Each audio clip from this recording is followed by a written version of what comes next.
Welcome to a very special edition of 805 Sports Talk. You may notice someone new is sitting across from me. This is Righetti football coach Tony Payne. First off, Tony, thank you for coming in and sitting down with me. Thanks for having me, Joe.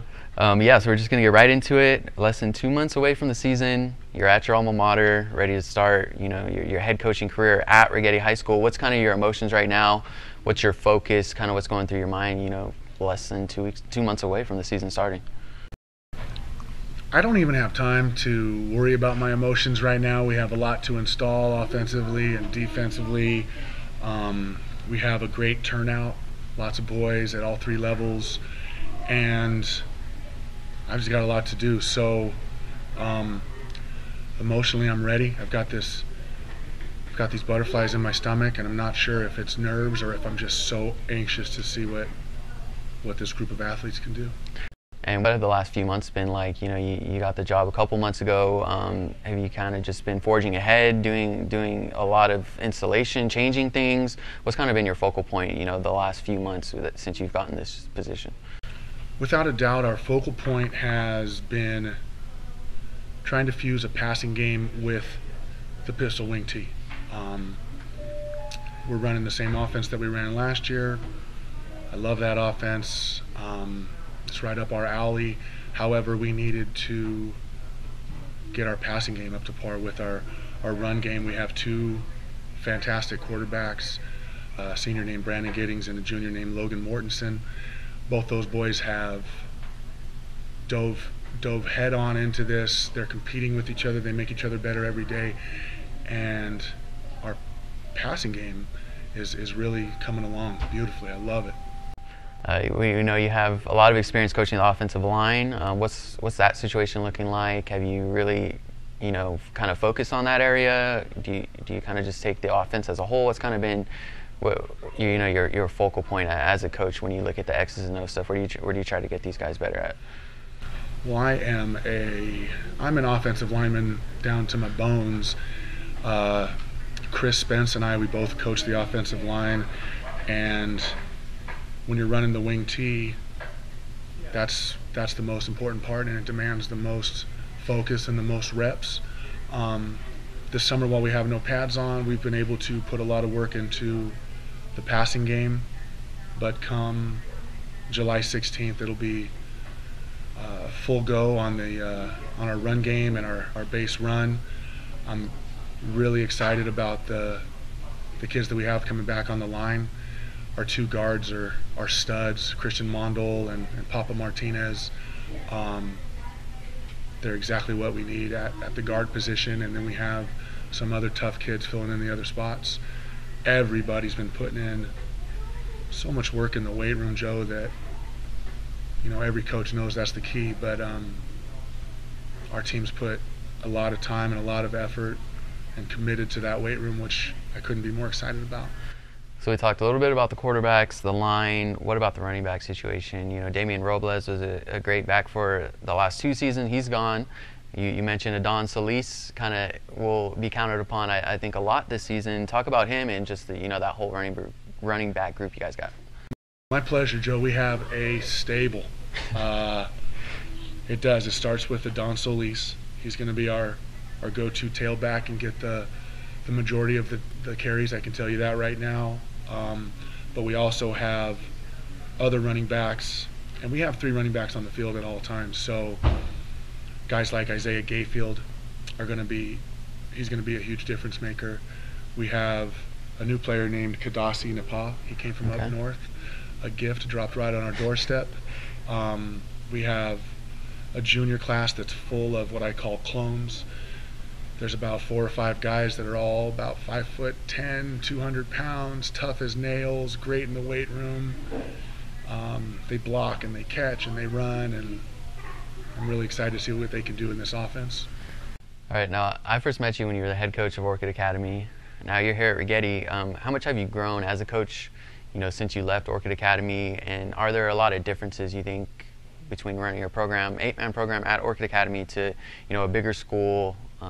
A longer tradition. Is there a lot of differences there, and do you think you've kind of grown as a coach since you were at Orchid Academy?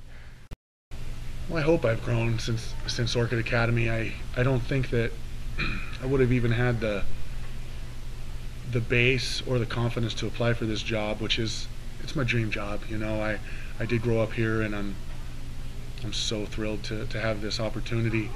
I want to give the boys everything that they need, and that's my focus.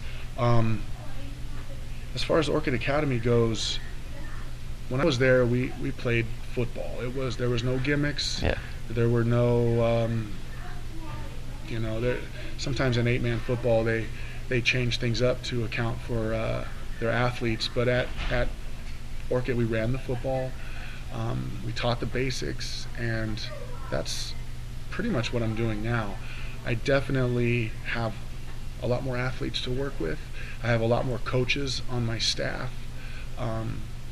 I also have a system, and if you don't have a system, you better find one ASAP.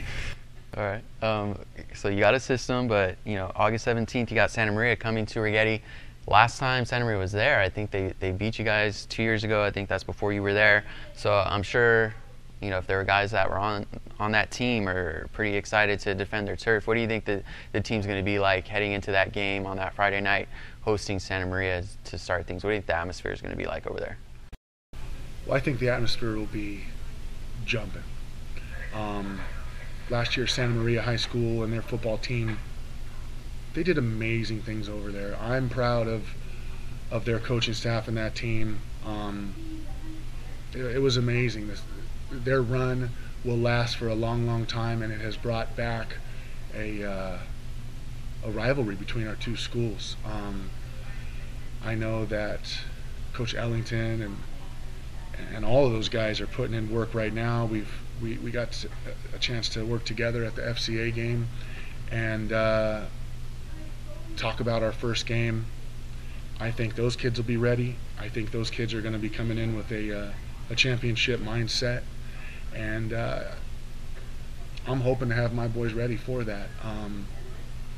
I feel like as far as athletes, Righetti has just a fantastic group of athletes. Our seniors, we have a small class of seniors, but it's the right seniors, and the junior class is special as far as I'm concerned. Santa Maria game is going to be off the hook first game. Okay. At home.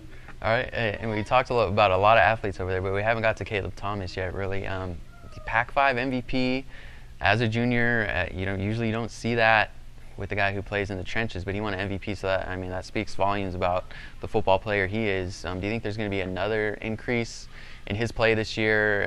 Has he taken on a leadership role now as a senior? Talk a little bit about Caleb Thomas. Caleb Thomas is an absolute pleasure. This winter and this spring, being a brand new football coach, it was a lot of fun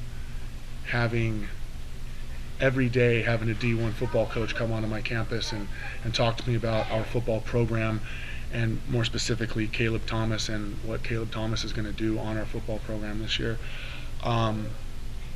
Caleb is a once in 20 or 30 year type of player around here. He's the real deal.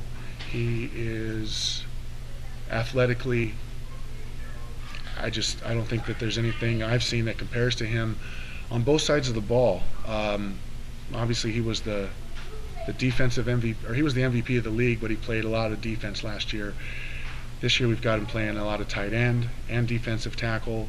We've got some other weapons on both sides of the ball that I think that the other teams will have to worry about, which will allow Caleb to do his thing. And Caleb's thing is fast, and when that ball is snapped, he's I'd say impossible to stop. He's going to do his thing, Joe.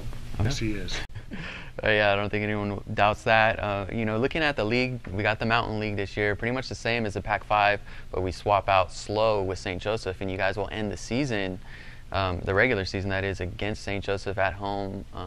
Just about the league, and then what that matchup could be like, to end the regular season in a league game against your rival like St. Joe. I think that game's got to be a crazy atmosphere as well. It'll be lit, Joe. It'll be lit. 10th game, league game, a rivalry game. They put it on us last year, and none of us have forgot that. We've been wanting and dreaming about another shot at these guys.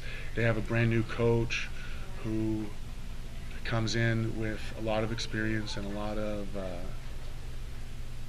a great resume. I've talked to a lot of coaches in the area and from down south, and they're all very impressed with him. He's a heck of a coach from what I understand. I met him at the FCA game. He seems like a really good guy. And from what I hear around town, they got it going on over there. I can tell you, though, that we are putting in as much work as we can possibly get in, and our goal is not just St. Joe's, but the entire Mountain League. We have some super tough opponents all the way across.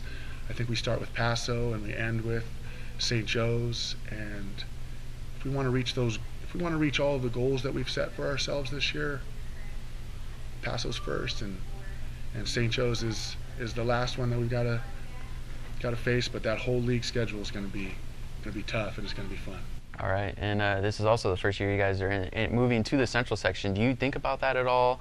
I know you guys do play a game in Bakersfield. It's probably going to be hot over there, later start times. You guys are thinking about any of that stuff yet? Possible playoffs in the Central section. Has that had any effect on your preparation or your program, knowing you're a Central section team now?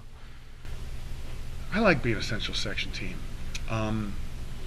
You and I are both Fresno State guys. I went to college in the Valley. I love that area, and I know that the football rules up there.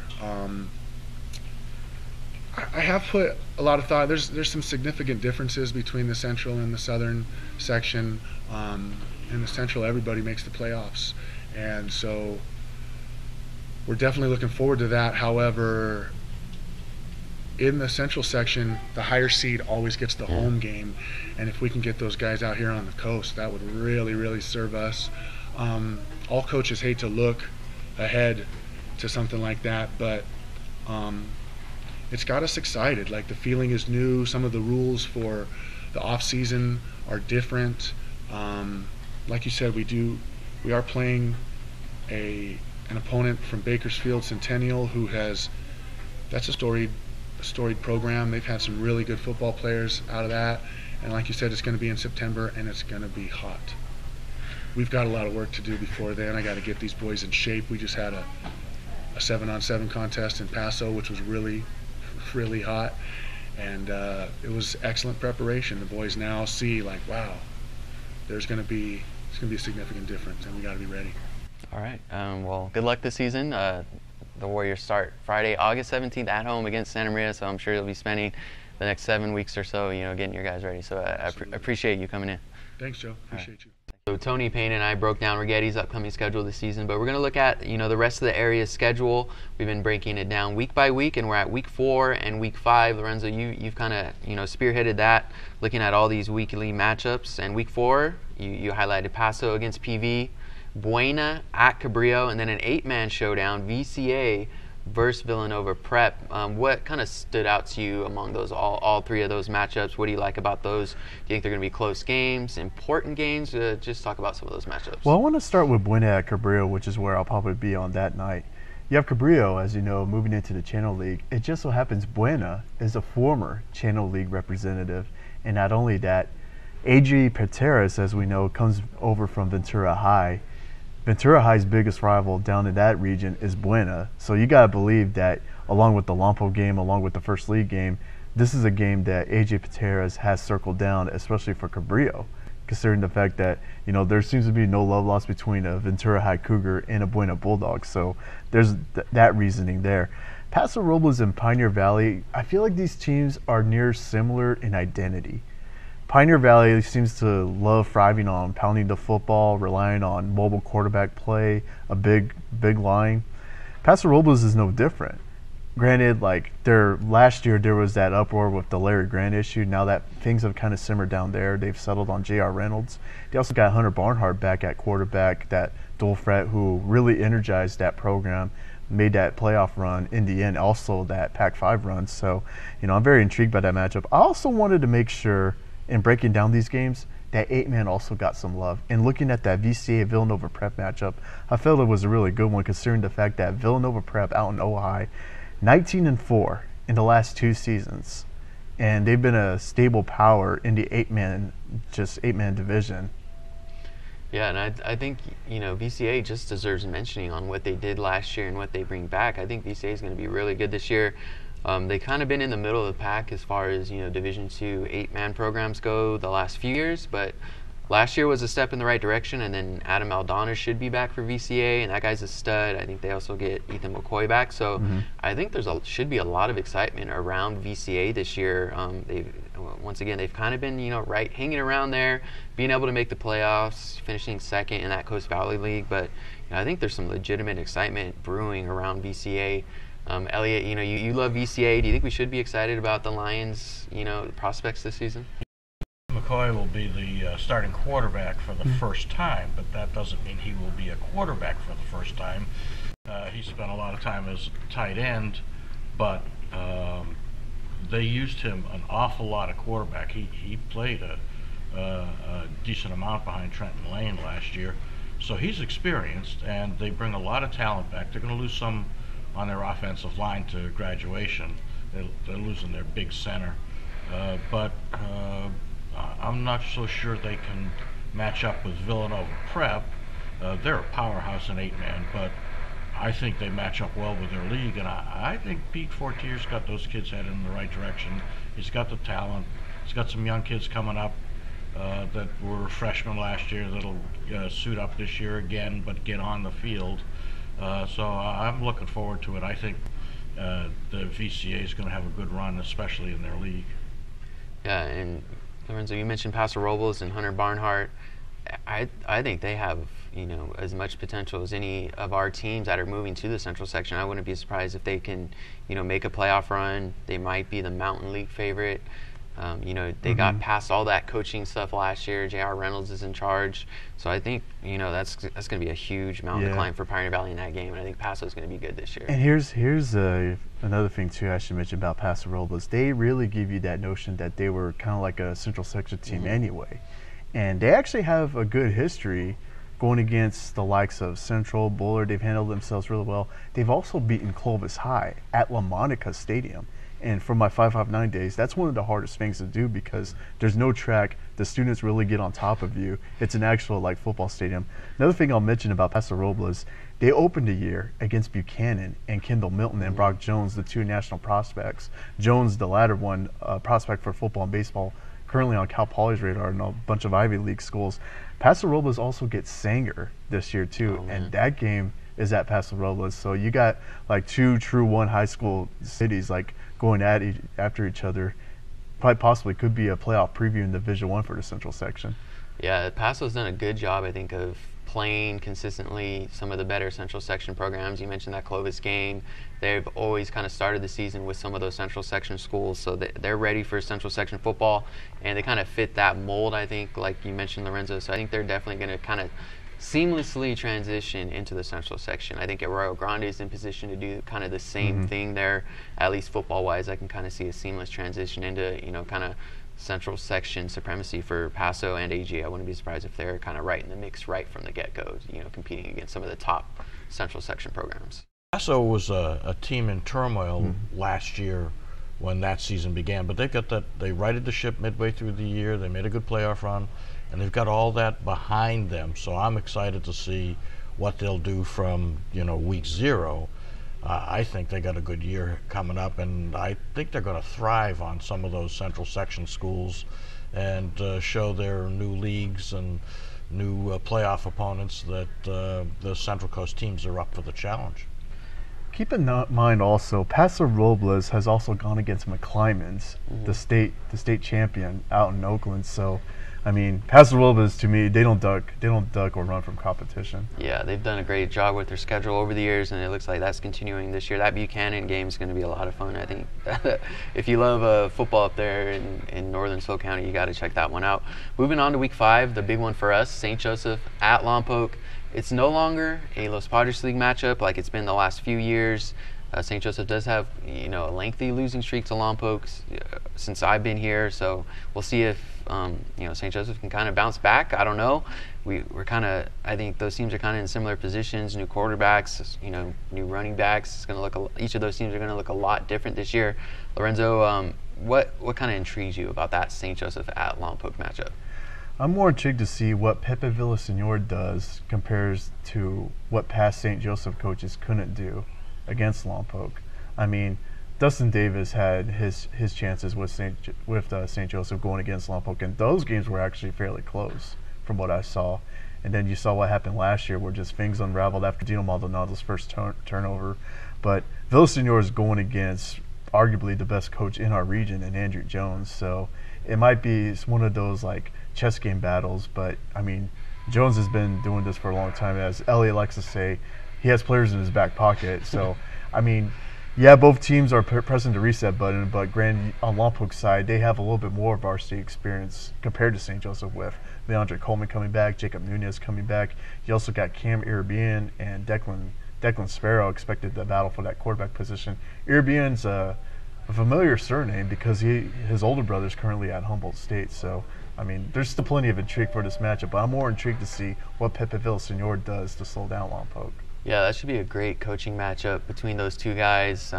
Pepe Villaseñor is kind of the newcomer. Andrew Jones is kind of long dominated the Central Coast football scene. So I think that's going to be a chess game between those two guys. That should be a lot of fun. And last year's St. Joseph Lompoc matchup was one of the most disappointing results that I've seen in a while. That was a big one for St. Joseph coming into that game, and they basically just laid down against Lompoc after the first quarter. So I was really disappointed in that one. I think those Knights got to be motivated to make up for what happened in that matchup last year. So I really hope it's a closer game than what we've seen the last few years.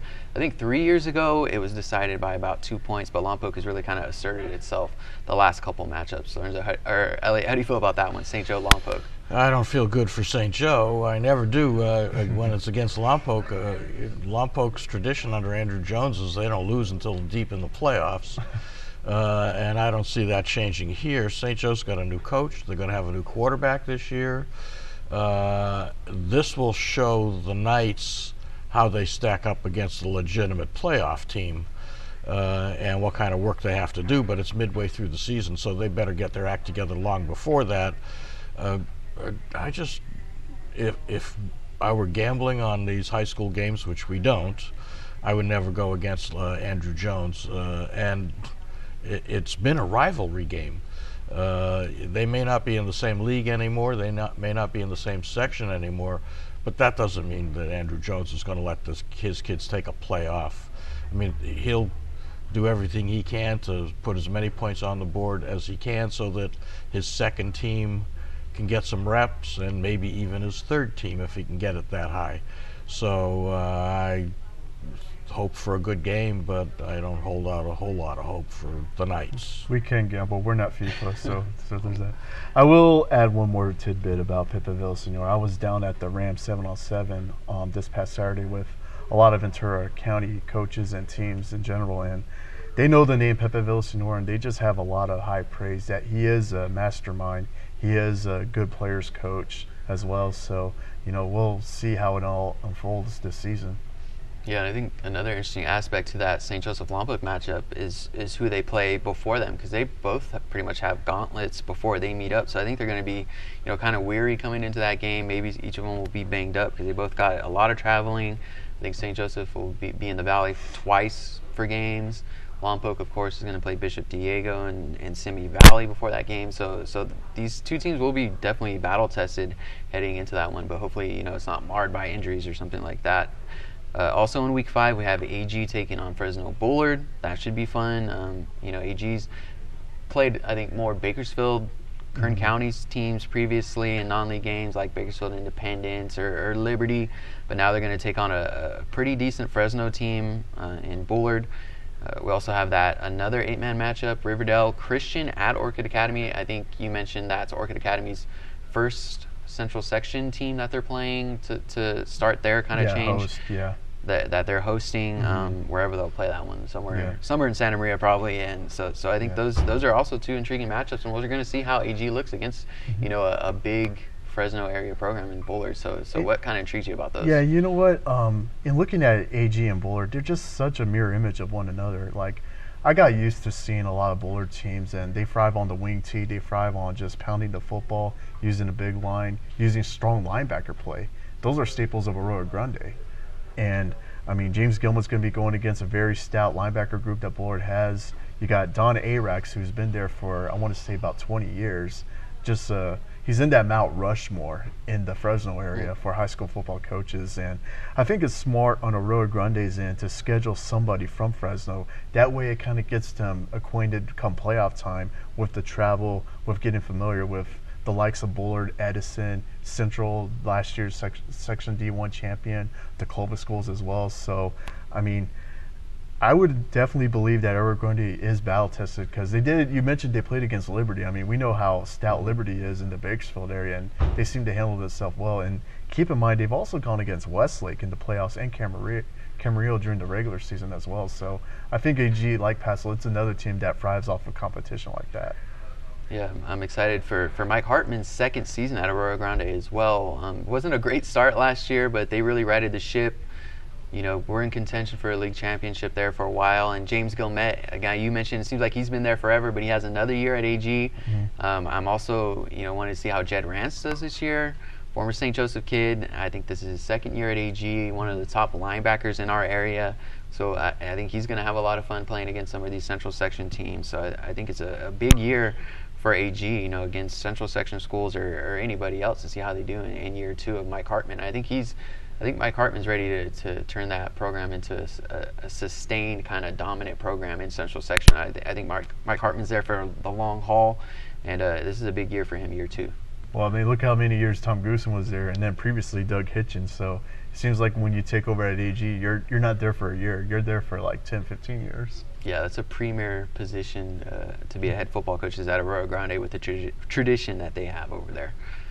Elliott, you weren't here last week. You haven't been on the show, but you have been out and about. You saw some NASCAR action last week. You had a lot of fun.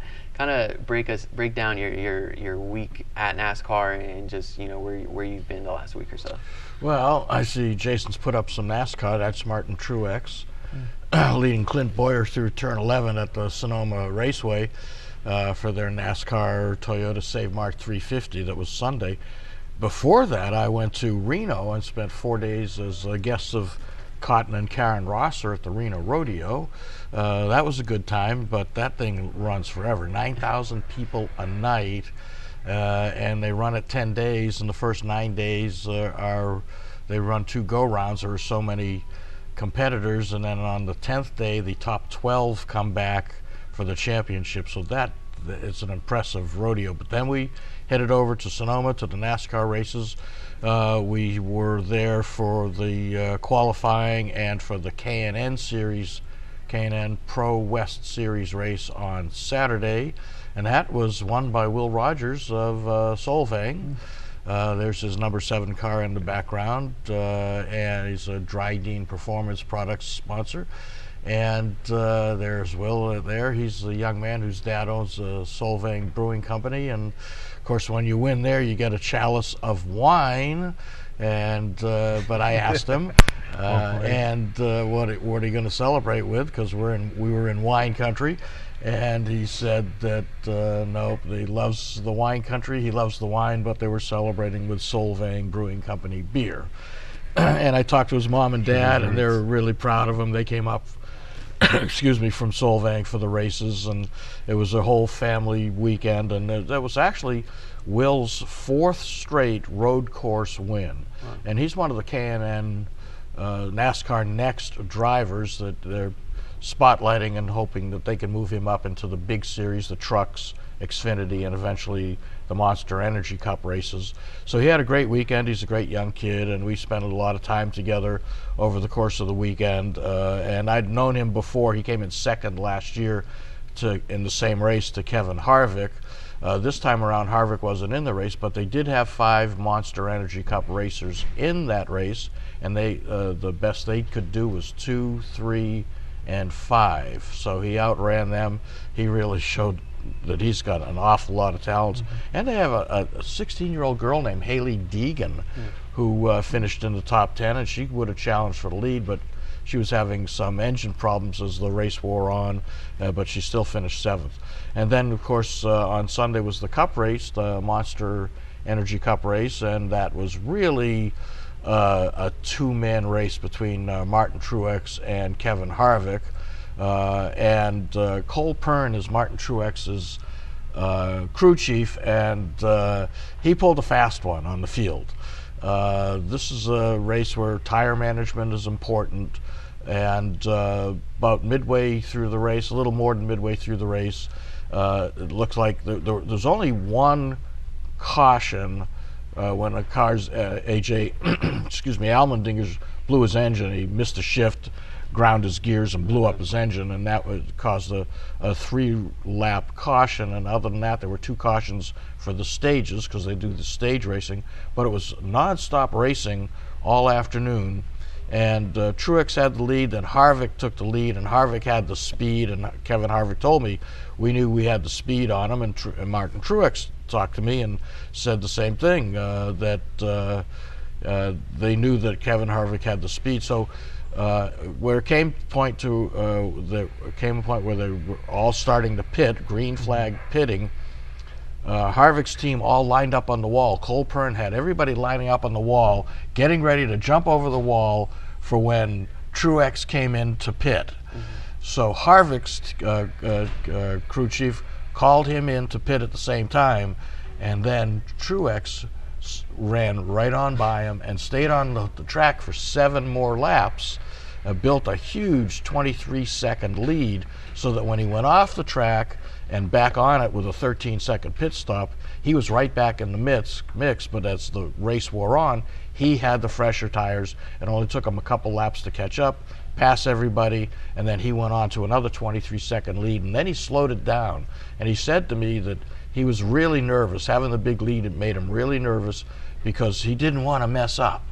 So he ran as hard as he could, but not so hard that he would blow up his engine or chew up his tires, and he cruised to a 15-second victory, which was huge. And we've seen so many victories that are a second or less in NASCAR, and NASCAR racers come to California a couple times a year. They spend a lot of time elsewhere, but it is always nice to be able to catch up with those guys when they're either in Fontana or up in Sonoma. And it was a great race, and unless you like crashes, it was a great race, but it really was a 2-man race. There was a lot of jockeying for position behind them in the field, but Clint Boyer settled into 3rd place. He's Kevin Harvick's teammate. Nobody could get by him, and even though he was a few seconds back, those guys were 1, 2, 3 all the way. Sounds like you had a great weekend and a great week out there in Sonoma. Very exciting. I don't think Germany had a very good week out there. In Russia, we're going to talk about a little World Cup. Germany is out today. Mexico advances because of that South Korea 2-0 win. It was a lot of drama here on Wednesday with Mexico possibly not advancing after starting out so well. But I think we're going to have a Mexico-Brazil matchup in the round of 16. Lorenzo, just generally, how would you kind of rate this World Cup? I think it's one of the most exciting, group stages that I've seen. We see Mexico go on. We see Germany, defending champion, go home. So many late goals. What do you take away with Mexico advancing and everything that we've seen so far? Mexico must have Jesus on its side. I mean, think about it. You lose, you lay an egg against Sweden, literally lay an egg. But then you find out you can advance because of South Korea. Yeah. So it's like, I mean, I almost wonder if there's going to be like a gift package or whatever going over to the South Korea for keeping Mexico in. But I'm with you. It's not only a lot of excitement for this World Cup, but I did see a graphic earlier today and watching the I believe it was the Brazil and Serbia game. It seems like that when you're the defending World Cup champion, you either fall in the group stage or you fall as far as maybe the quarterfinals. Long story short, there actually is parity in the World Cup. I mean, it's actually been 16 years since Brazil, the world power Brazil, has won a World Cup. You have Germany already out, then you have teams like Spain still in, Russia still in. I mean, it's still pretty much anybody's ball game, but that just goes to show you the beauty of these games. Like, truthfully, you can look at the World Cup and say it's not as predictable as the NBA because you pretty much know who's going to be in the NBA Finals. It's either going to be Golden State or whoever LeBron James plays for. Whereas in the World Cup, it could be somebody out of the blue. Yeah, I think obviously there have been some dominant superpowers in soccer. We always see Brazil, Germany, all those guys. But you do mention, I think the last 3 champions have all been knocked out in the group stage. I think Italy won in 06, knocked out in the group stage in 2010. Spain, same thing. And now we see Germany, same exact thing. So yeah, there is some parity there. I think some of these countries are a lot closer than what we've seen. And Argentina almost. I mean, Argentina got away from the Super Eagles. Was so close to being eliminated in the group stage. And you see Leo Messi would have just had a terrible time. That would probably be, definitely his last World Cup, maybe one of his last. And Maradona with his colorful celebration, which we can't show. Yeah, Diego Maradona. I mean, just so much craziness that we've seen. And I think Mexico likely playing Brazil in a round of 16 elimination knockout stage, whatever you want to call it, is going to be. I think there should be some good atmosphere here in Santa Maria. Obviously, with the demographics that we have, I think a lot of people have kind of gotten behind Mexico. I think there's going to be a lot of excitement, and now Brazil probably is the favorite, even though they haven't looked unbeatable. So we have Mexico likely going against Brazil. That should be a lot of fun. I think if that game really truly happened, it's going to come down to one final kick. Or I honestly won't be shocked if Mexico and Brazil comes down to penalty kicks. I mean, it seems like they've been very well matched. And again, I mean, despite the luck on Mexico's side, they've actually really impressed me a lot with their resiliency and their ability to just take on challenges like a Germany. Yeah, it's kind of a weird spot for Mexico because they advance, they're in the knockout stage, but then you pretty much got beat down by Sweden. So you either got to, re-up your momentum, forget about that loss and carry on, or kind of learn from that. But they do, have a little bit of obstacle to overcome with them losing to Sweden like they did. They got to, push past that and be ready to take on, Brazil in this round of 16. Because if you lose, you go home. So I think Mexico's in that tough spot where they really need to regroup there. That's all we got for this week. Thank you guys for tuning in. A big shout out to Tony Payne once again for coming in. Best of luck to him this season, and we'll see you guys next week on 805 Sports Talk.